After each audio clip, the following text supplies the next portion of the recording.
Hello world, Shelly here, and it's time for your Friday Foundation Fix, where you can get your fix of foundation reviews in between foundation fests.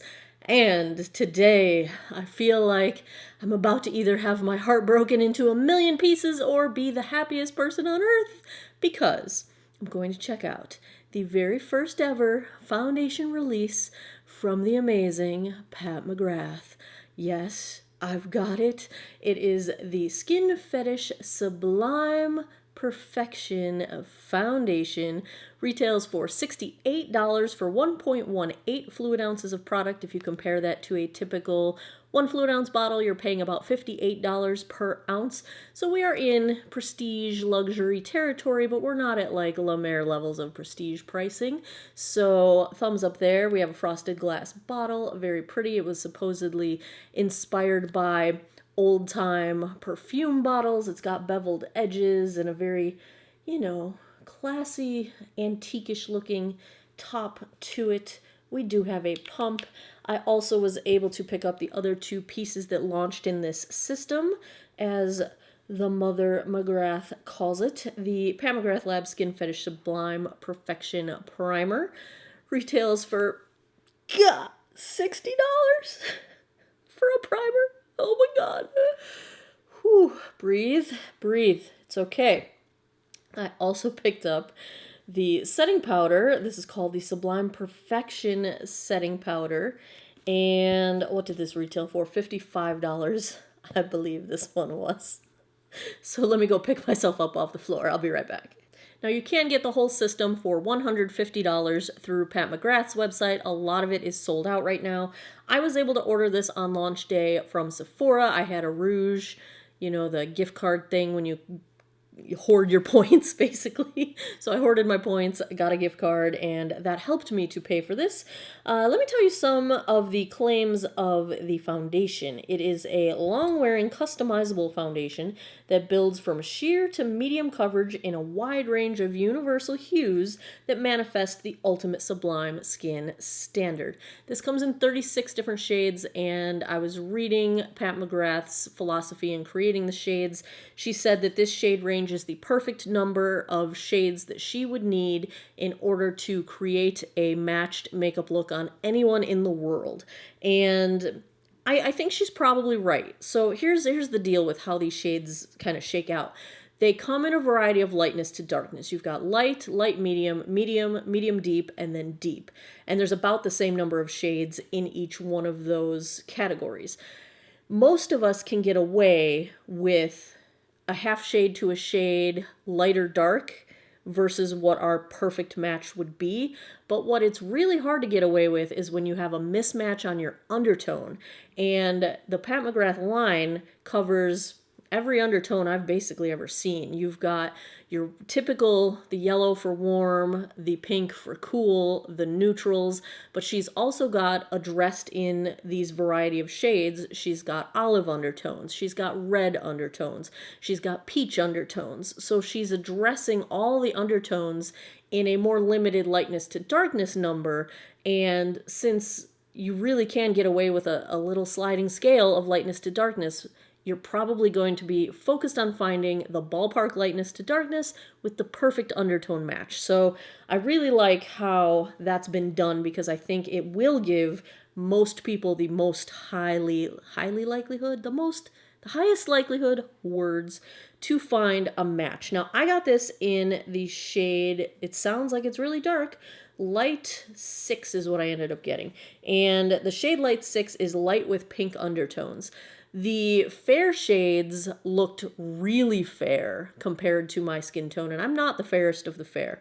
In foundations that have a poorer shade selection, I'm usually the fairest that they sell, or one up from that. But if you've got a good range in the fair spectrum, I went for my undertone match. And I was also using the Sephora Shade Finder, which for every foundation I put in, which I usually put in my MAC at NW15, and then I put in my Estee Lauder Double Wear Stay in Place at 1C1 Cool Bone, they all matched me to either Light 6 or Light 7. And I prefer a pink undertone, so I went with Light 6. Light 7 would have been a yellow undertone, which I don't think looks good on me.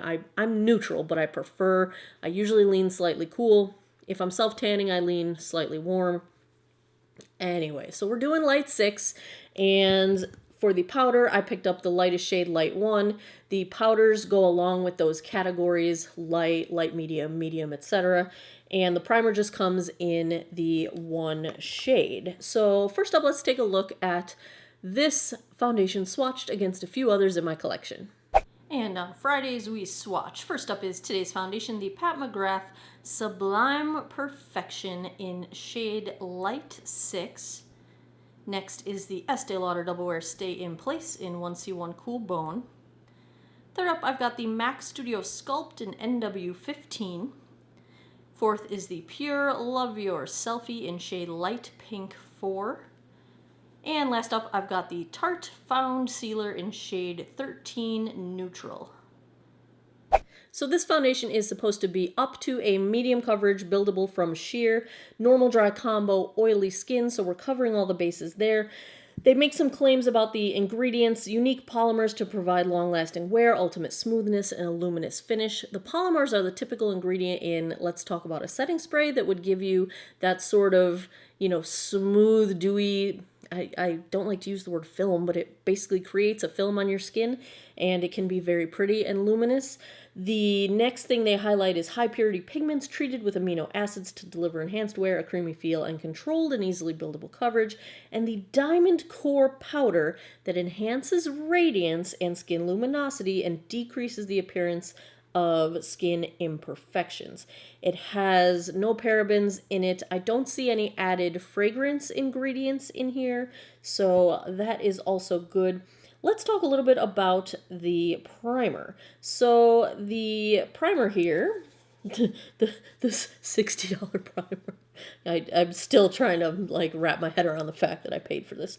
It's a perfecting primer that smooths, hydrates, and blurs with a sublime silken effect. Flawless canvas makeup application that lasts, yada yada yada. It does have hyaluronic acid. A lot of this line is pointing to this idea of, skincare meets makeup, that there are skincare ingredients in here. It's a water-based primer.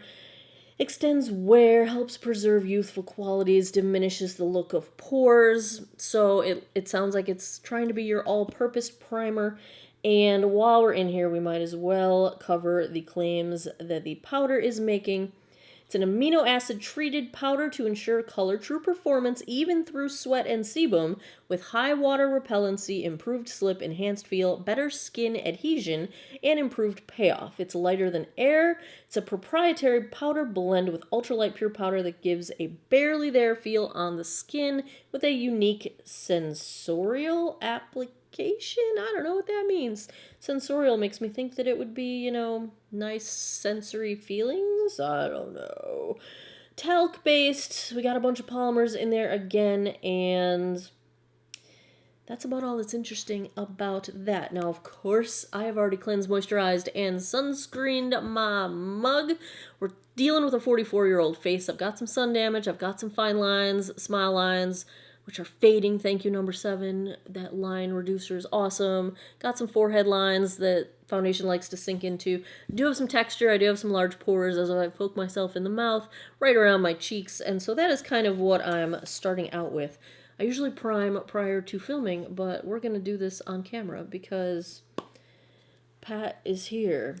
This is a plastic bottle. And it's got a paper label that when I took it out of the box, it was already coming off. So I've pressed it back in, but I'm not $60 and it's plastic. I'm not impressed there. Here's the outer packaging. Very pretty. You know that Pat McGrath is going to do this right. It's just really pretty, sturdy, soft cardboard. Those kind of details, yes, some people will find them to be a waste, but then you're buying a less expensive product and be happy with that. I love nice things. So I appreciate good packaging. I'm an Apple user, so it's all nice. Very nice packaging with a nice little lifty top. Thumbs up on that packaging, but this does not impress me packaging wise. Let's see what we've got. Oh, it's pink. Can you even see it bouncing off the lights here? It's pink. Okay. Now, the instructions said to use a dime size amount. I would say that's about what came out when I used one pump. So bravo there. I like when a product dispenses the ideal amount for you. That is always helpful. So okay, that's one plus. This feels like, it does not at all feel like a silicone primer. It feels, you know, well, it's a water-based primer, but it feels different than, there's some grip. I don't know how much pore filling I've got going on. I'm going to just give it a little boop on my pore areas. Oh, it fills. I just didn't get them very well. Oh, that's okay. Okay, Pat, I see you. Oh, yeah. There's some pore filling going on. I can take that. I'm happy with that. Get the little wrinkle spot with my texture here. Interesting. It doesn't really smell like anything. Maybe the slightest hint of just skincare. Plastic bottle though, come on. Come on, Mother McGrath. Okay, it's foundation time. I want to love this so much, but you know me, we'll see. I'm hard to please. It's a beautiful cap. See the kind of the grooves on it. It is exactly what I feel. It reminds me of an old perfume bottle, like an old antique perfume bottle with the beveled edges. Very, very pretty. I will go in on one side of my face with a sponge. This is a damp Real Techniques Miracle Complexion sponge. The other side I will use bougie foundation. Might as well use a bougie brush. This is my Wayne Goss, the 01 face brush. We will see if there is a preference one way or the other.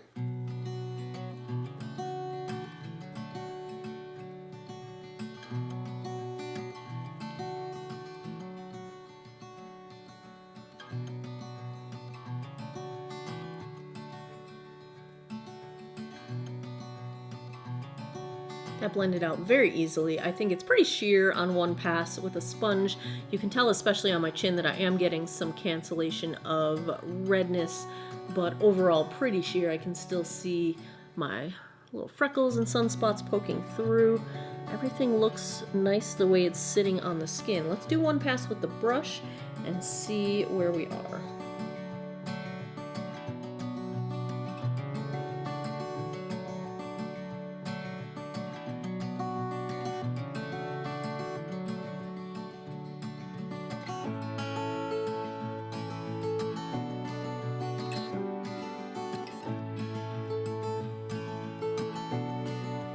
Getting slightly more coverage with a brush. It blends out super easily. I feel like you can pretty much use brush or sponge depending on your preference. I've still got some product left. Let's see if we can build this up. We're supposed to be able to build it to medium. Let's test that claim.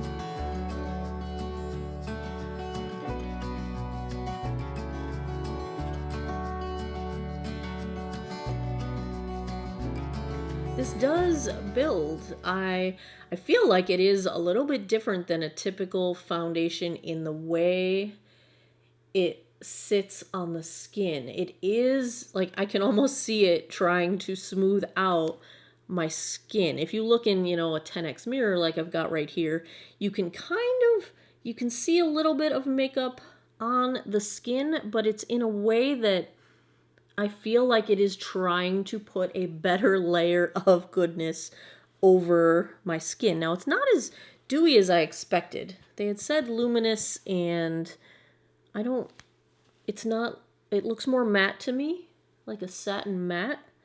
That's why I had to use the last little bit, you guys. This stuff is not cheap. I think the color match is good for me. It seems to tolerate me going back in and messing around with it, so it's not one of those that you have to set it and don't touch it or you'll mess it up.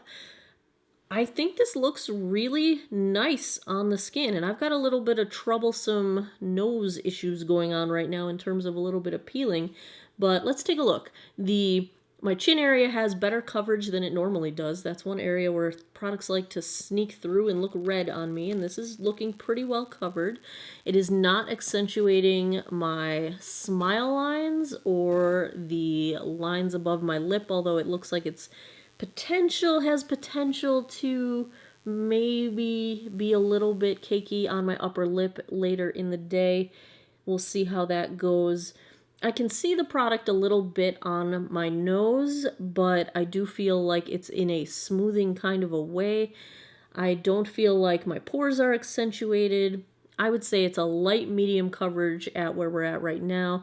It's not clinging to the texture between my eyebrows, and it's not accentuating anything on my forehead. So I feel like we are starting out in a pretty good place. I think the shade match is pretty doggone good. This is not what I would expect from six shades down from the end. It is still a very fair shade. I would say it's probably the fair turning to light, and so far so good.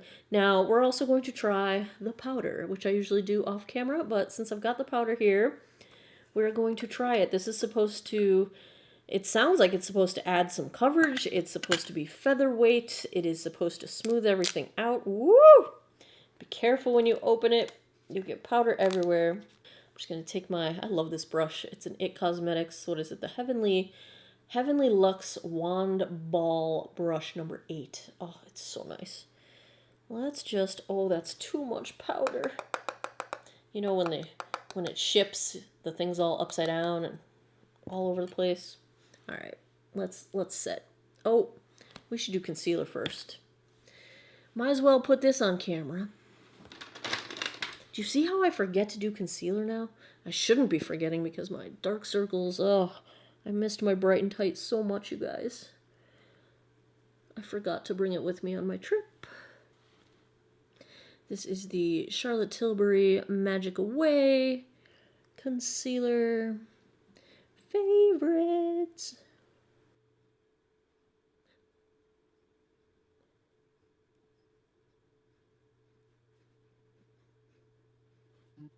Okay, now we can set.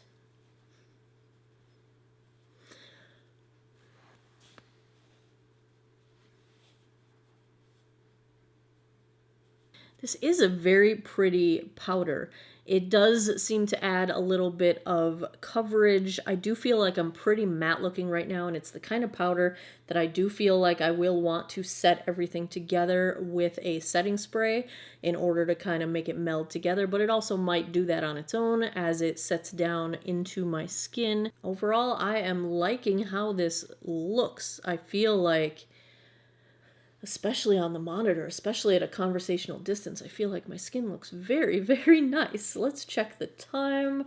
It is 1:28. Let's call the check-in time 1:30. I'm going to go put the rest of my face on. I'll be right back.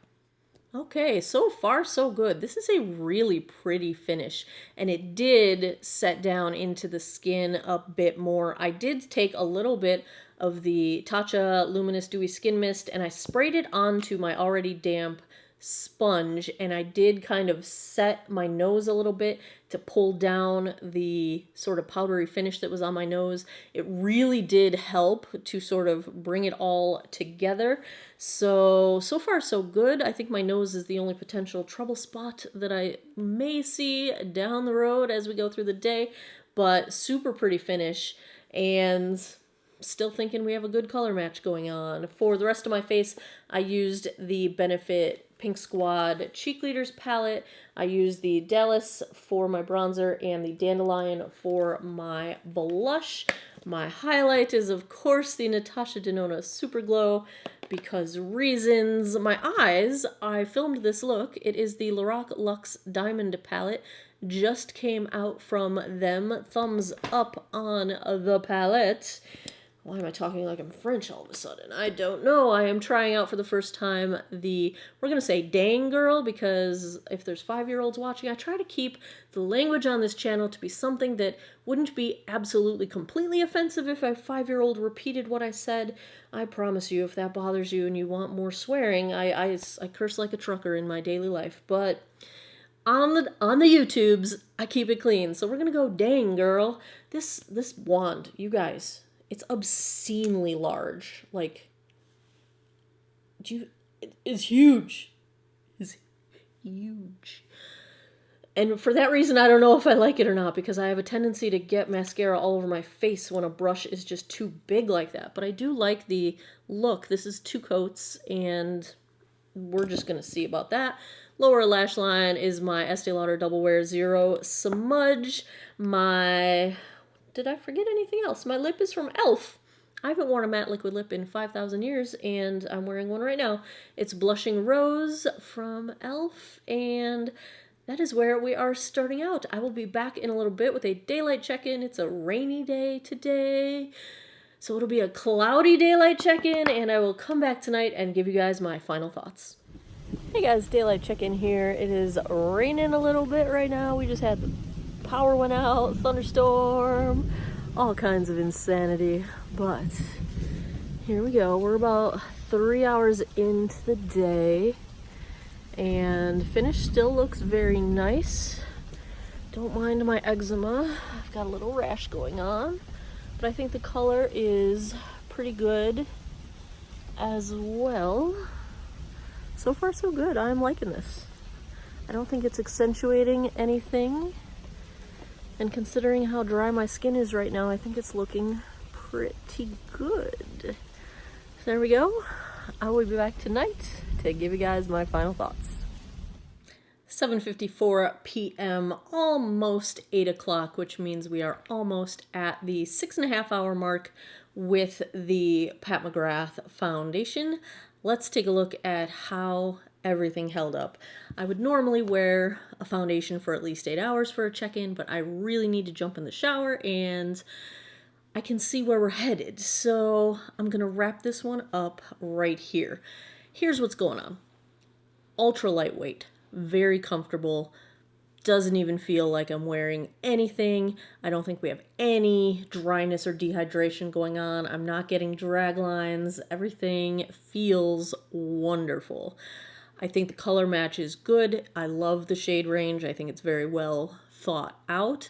I love the finish. It did get more luminous as the day went on, and it's about right where I would like it. So I like that. I was just gonna say thumbs up. That's not thumbs up. That's number 1. What is wrong with my brain to hand coordination with making? I don't know what's happening. Those are all very good things.